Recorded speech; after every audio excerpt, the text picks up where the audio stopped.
Hey, what's up, guys? It's Hayden. Hey, and I'm Emma. Welcome back to our channel.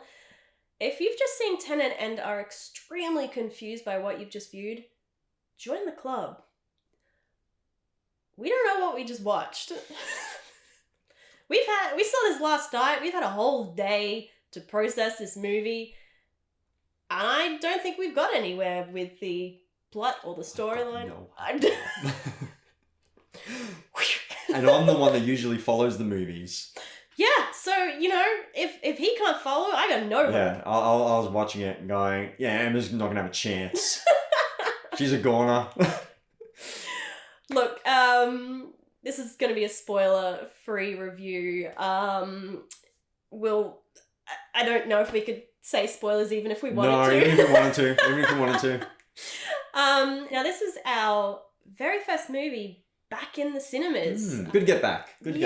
Thankfully we have still got some things open and the cinemas are still running. Obviously they are adhering to all the restrictions, so we were very spaced out. Yeah. Well, we had our own daybed. Well, and this was the other thing. Our cinema has just introduced these daybeds. We hadn't tried them before, so we thought, what better way to go back to the cinema than, let's go all out. Let's try the daybeds. We should have just gone to Old Faithful. Middle. Do not middle recommend. Back. Just middle go back. to Old Faithful. Good old faithful middle back. Do not recommend the daybeds at all unless you want a really sore neck. Especially not with the VMAX. It's just, you're like this, the screen's like right here, and it's so hard to just take everything in, even in your peripherals. Yeah, you'd think lying the sound's down just would be pinning better. you back to your seat. It's so loud. So loud. So, yeah, look, going into this movie, the whole experience, the whole setting wasn't really ideal for us. Yeah. We were uncomfortable, our eyes were strained. So take that with a grain of salt when you hear Yeah. our thoughts. Yes, our ears were bleeding from the sound. It was so freaking loud. Anyways, Should I attempt a synopsis? Do you want to? Yeah, try a synopsis. Okay. So Tenet is about a government agent played by John David Washington who is out to prevent World War III.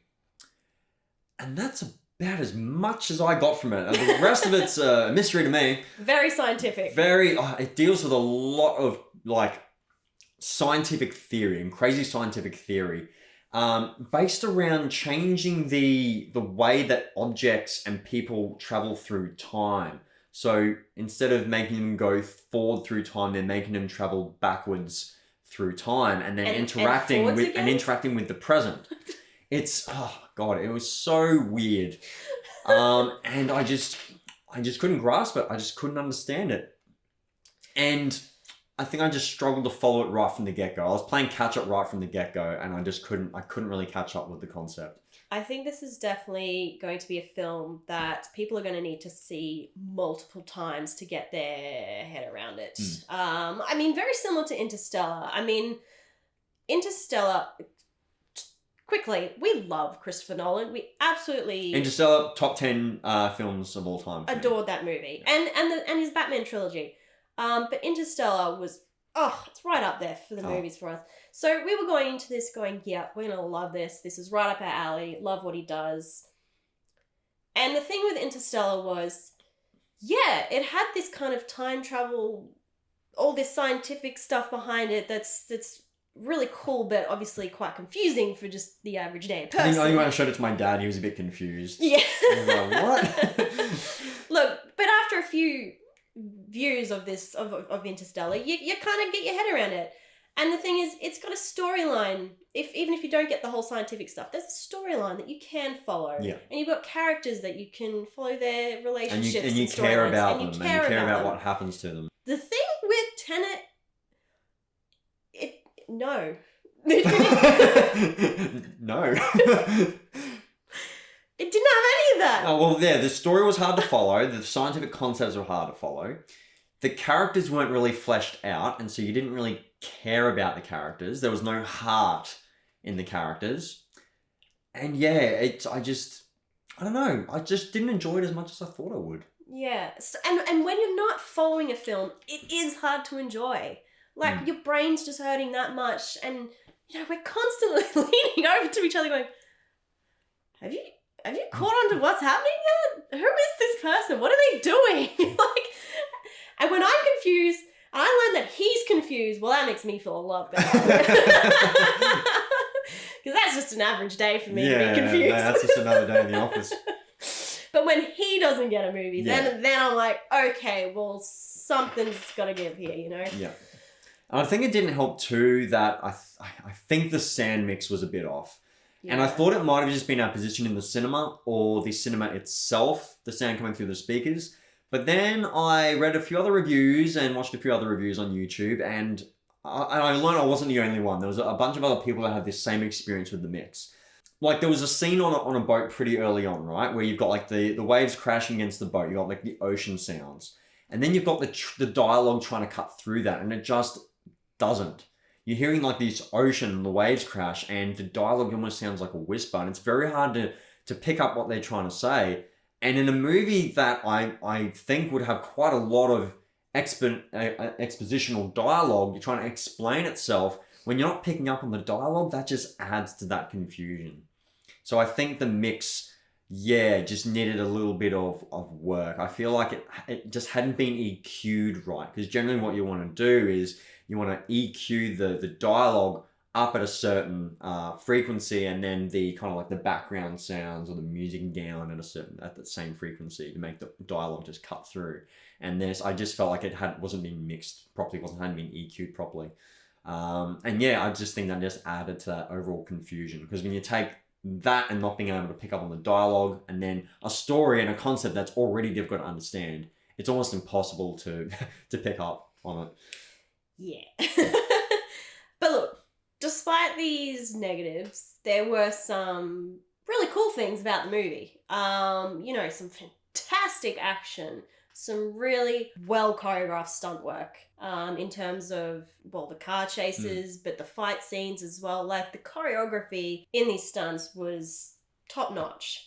So that was awesome. And this isn't going to be spoiler because it's in the trailer. They've got a freaking plane. This isn't, from what I've heard, it's not CGI. Like, they've actually crashed a plane into a building. Am I right? Yeah, look, I think so. Like, all this stuff that we've read so far, like, the stunts were actually done.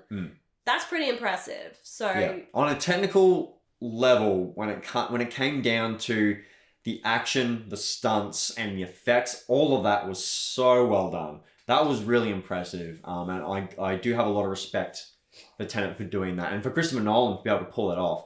Because imagine like an action scene, right? A car chase where you got a car moving forward and then a car moving backwards. So you've got two different timelines that are interacting with each other, and trying to make that work in a action scene is crazy. A lot of planning would have had to have gone into, well, not just those scenes, the whole movie, really, but those, they were very impressive. So, and the whole overall look of it, it's very Christopher Nolan. Very well shot. All that was fine. It's a spectacle, so it looks great. I mean, you can't go past the incredible cast that they had. Some big names on this. John David Washington, Robert Pattinson, Kenneth Branagh, Michael Caine made an appearance. Michael Caine. Michael Caine. It almost sounds like you're saying my cocaine. Michael Caine. Michael Caine. That's just how you get out the accent. I apologise for that horrendous accent. I apologise. But he was only in it for like one scene. It was like, it was almost just like, I know him. I'm just going to throw him in there for a little cameo. Bit of a cameo, bit of a cameo. But our leading men in John David Washington and Robert Pattinson were really good. Great leading men. I love John David Washington in BlacKkKlansman. Really enjoyed him in that. So it was good to see him in this one. It seems like his career is starting to take off. Yeah. And Robert Pattinson, again, proving he's just not a one-trick Twilight pony. He's proving that he's got some acting chops, and I'm glad to see him coming into his own as well. Yeah, definitely. So that was all really impressive, really good.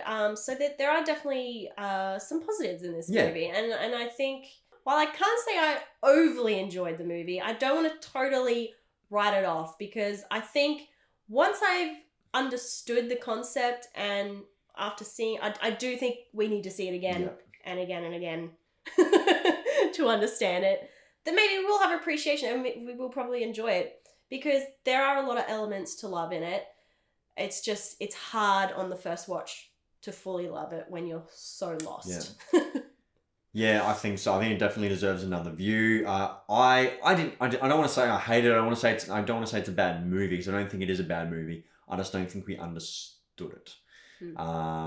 Certainly made me feel very dumb. Yeah. I mean, if you understood it and you loved it, then I think that's absolutely great. That's great.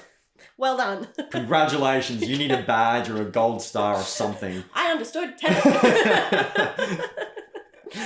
You deserve it. Yeah, but outside of that, I mean, there was the issues with the mix. I think that it doesn't sound like it was just me.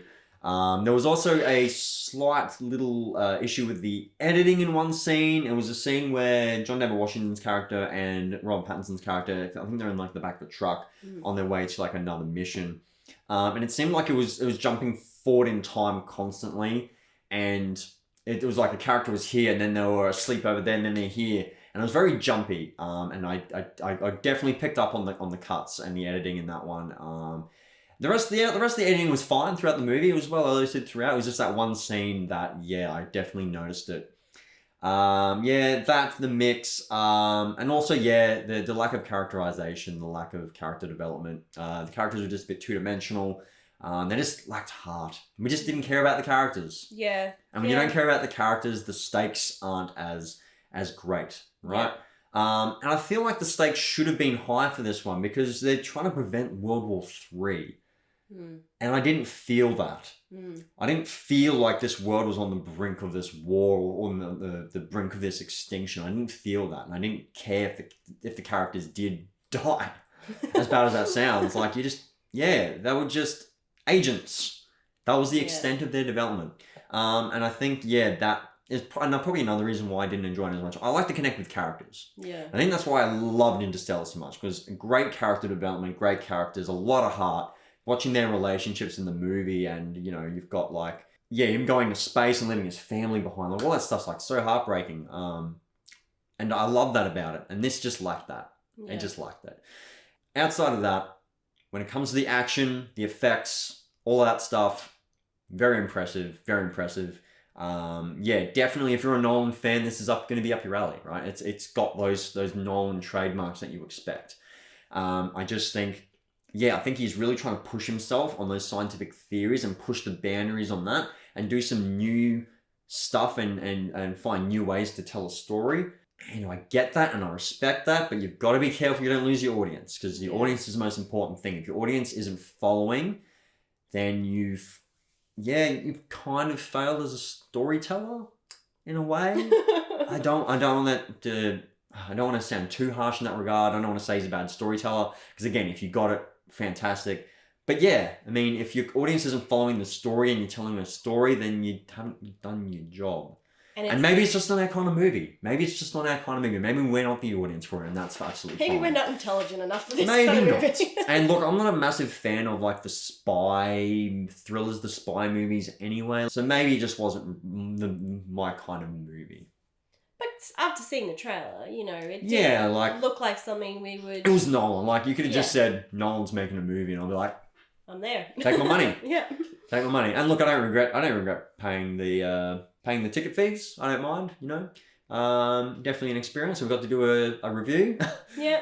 And we got out to the cinema again after months. We got to go to the movies. We always love going to the movies. There was that. We had that. So I think that'll probably do it for this one. Definitely please still see this movie. Yeah. As I said, I don't think it's a bad movie. It's probably just not for us. It's an advanced movie. Yeah. If you're great at following like really intricate storylines and stuff, this is probably going to be right up your alley, and you're probably really going to enjoy this kind of mental puzzle that you have to kind of solve throughout. So please give it a chance. And then when you do, come back and let us know what you thought in the comments below. We love hearing from you guys. We love chatting to you guys in the comments. We try to get back to each and every one of you and have a bit of a conversation. We love talking film. So, please do let us know what you thought in the comments below. And do all that YouTube stuff too, slam that like button, hit the bell for the notifications, and please subscribe too. Please subscribe. Become part of the Headspace Film family. We'd love to have you. It helps a lot. Yeah, it helps a lot. But on that note, thank you guys so much for watching. We'll catch you guys in the next one. Bye. See ya.